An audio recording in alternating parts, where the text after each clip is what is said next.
Common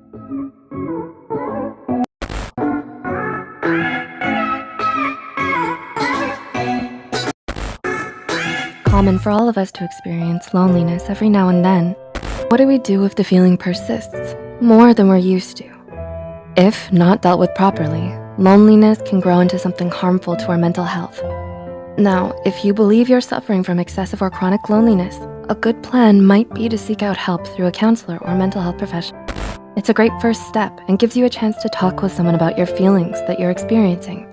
While a lot of us can feel lonely when isolated for too long, loneliness isn't reliant on being alone. Loneliness, like all of our emotions, is a state of mind. Research demonstrates that loneliness does not reflect how many friends or family members you have by your side, but it's how connected you feel internally. You can be surrounded by family or friends, and yet your feelings of loneliness still somehow manage to persist. So, what can we do about it? Number 1, become friends with yourself first.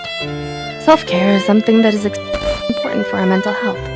The truth is, we may feel lonely because deep down, we long for our own friendship.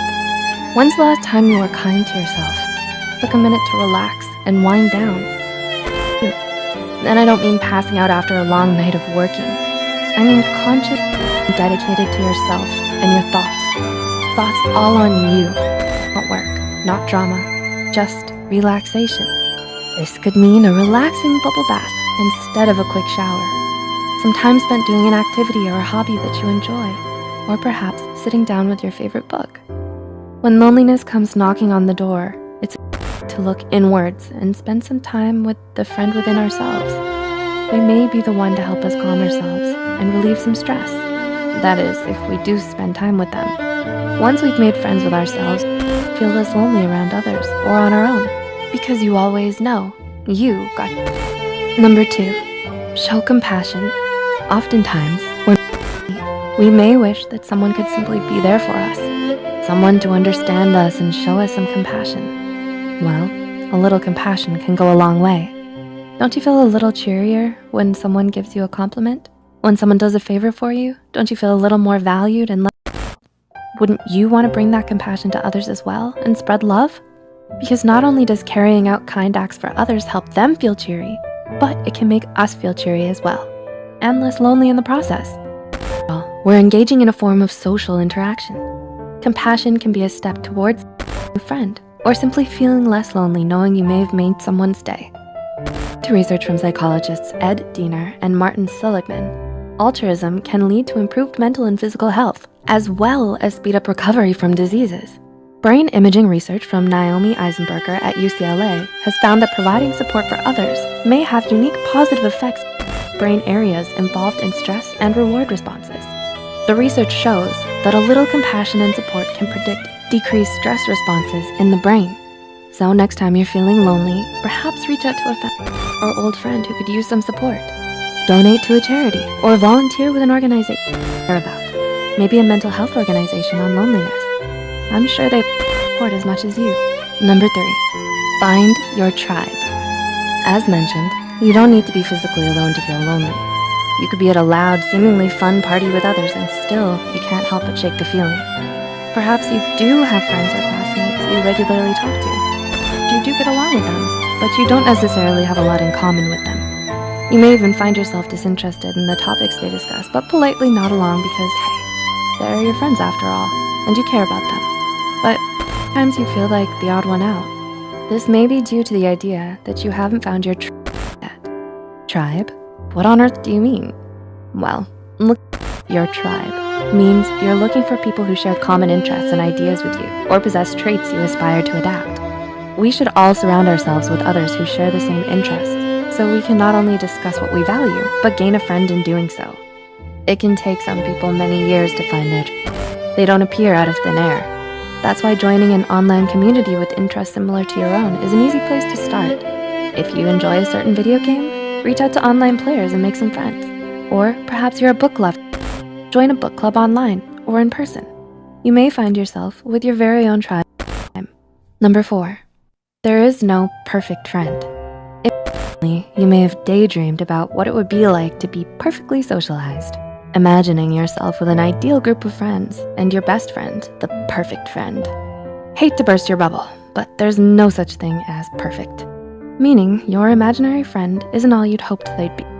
Theory and research suggest that those with a high level of perfectionism are more at risk for depressive symptoms and suicide ideation because their feelings of alienation, isolation, and loneliness are all the more. Thing is, perfectionism in socializing may even prevent some from social because when they do look for the perfect friend, they can't seem to find them anywhere. Philosopher and author of A Philosophy of Loneliness, Lars Svensson, argues that people with chronic loneliness may likely be social perfectionists. Svensson explains that social perfectionism is more common among lonely individuals than non-lonely. The lonely person thinks unloved and that no one will befriend them. But perhaps the problem is rather that because they place such impossible demands on friendship and love, they are not capable of loving or befriending someone. No. Capable of befriending someone? Absolutely. Don't let a little perfectionism get in the way of a new friend. People have flaws, and not every social interaction is amazing. It can be awkward at times, or even silly. Once we're content with knowing friendships can be messy, awkward, and silly at times, we can then feel a little more relaxed when it comes to making a new friend. If you think your perfectionism is getting in the way of finding know that someone is out there for you, but they won't be perfect. And flaws and all, you'll still love each other and may even be a little less lonely. There's someone out there for you. You just have to keep. So, will you try out any of these tips? What online communities will you join? Let us know in the comments. The studies and references used are listed in the description below. Hit the subscribe button and notification bell icon for more Psych2Go videos, and thank you for watching. And if this video helped you, please let us know by liking and sharing it with someone who may be feeling lonely. After all, this video could be a great way to reach out and support someone who is suffering from loneliness. And in the process, you may just make a new friend. Hey there, Psych2Go family. Welcome back to our channel. It's time to get to know our emotions even better. Loneliness is one of the most universal emotions of the human condition.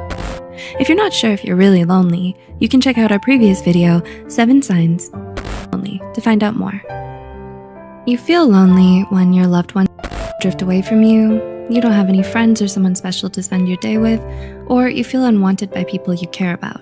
Here are 9 possible reasons why you feel lonely. 1. You don't know how to connect with people. You crave closeness, relationships, but don't know how to connect with others. Having a lack of close personal relationships in your life has been shown to be the #1 reason why a lot of us feel so lonely all the time. You're friends with lots of people, but your relationship isn't founded on anything substantial. You feel lonely because having someone to make small talk about the news or the weather isn't enough to give you the emotional fulfillment you need. 2. You're afraid of intimacy. Is it difficult for you to let people in? Are you emotionally closed off and fear vulnerability? You might be feeling so lonely all the time, not because you don't know how to be emotionally vulnerable with someone, but because you don't want to. People who are afraid of intimacy keep those around them at an emotional distance. You don't want to get too attached to someone, and you keep your guard up at all times.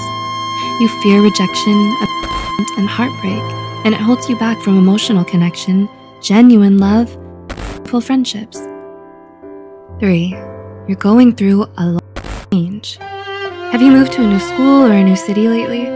You feel uncertain about what the future might bring and where it might take you. It's normal to feel lonely, lost, and confused when you're getting through a period of change. And as we get older, sometimes we outgrow certain relationships and from those we were once so close to. Change can be scary, but staying stuck in the past may only make you feel more isolated and alone, especially when everyone around you has already moved on. 4. You struggle with codependency. Codependency is what happens when you base your sense of identity and self-worth on someone else. When you're codependent on someone, you make them the source of all your happiness and put their needs above your own, which isn't healthy. You prioritize them over yourself and bend over backwards just to help them get whatever they want, and you end up losing yourself in the relationship. To devote yourself so wholly to someone who's only interested in what you want from them is a lonely way to live, and it may be the source of all of your emotional turmoil. 5. you've lost touch with yourself. Do you know what it is you want in life, or what values and principles you live by, or what truly makes you happy? When you base your sense of self on relationships with other people, you forget who you are without them, and losing touch with yourself brings a deep sense of loneliness, because the person you spend the most time with has now become a complete stranger to you. Take the time to introspect and search your heart for answers about who you really are, and learn to live a life without being defined by those around you. 6. Feeling misunderstood. Does it often feel like no one really knows you or understands you? Do you struggle to fit in with others? Studies show that feeling misunderstood significantly contributes to a person's sense of loneliness. Sometimes others, even your closest friends and family, just can't see you or see you for who you really are. You might even feel judged or ostracized by those around you because of all the ways you're so different from them, which can be one of the loneliest feelings in the world. 7. You're struggling to feel worthy. Have you experienced a recent heartbreak? Were you ever rejected by someone you loved or had an important relationship end? When you struggle with feelings of worthlessness, loneliness often follows, because it's hard to move on from the pain of rejection, and even harder to not let it define our sense of self-worth. It can make anyone feel small, significant, and feel like no one cares, and that kind of loneliness is the scariest of. 8. You're spending time with the wrong people. Feel lonely when they're alone, but being alone with the wrong people can make us feel just as lonely, or even lonelier. Are you friends with people you don't even like, or dating someone who's wrong for you? Such relationships make you feel more drained being with them than being by yourself. You only stay with them because afraid of being alone, but you fail to see that they're actually the ones making you feel lonely. And 9, you may have depression. If you still struggle with loneliness, even with so many meaningful relationships in your life, it may be because you're suffering from depression. According to the American Psychological Association, chronic feelings of loneliness are one of the most telltale signs of clinical depression.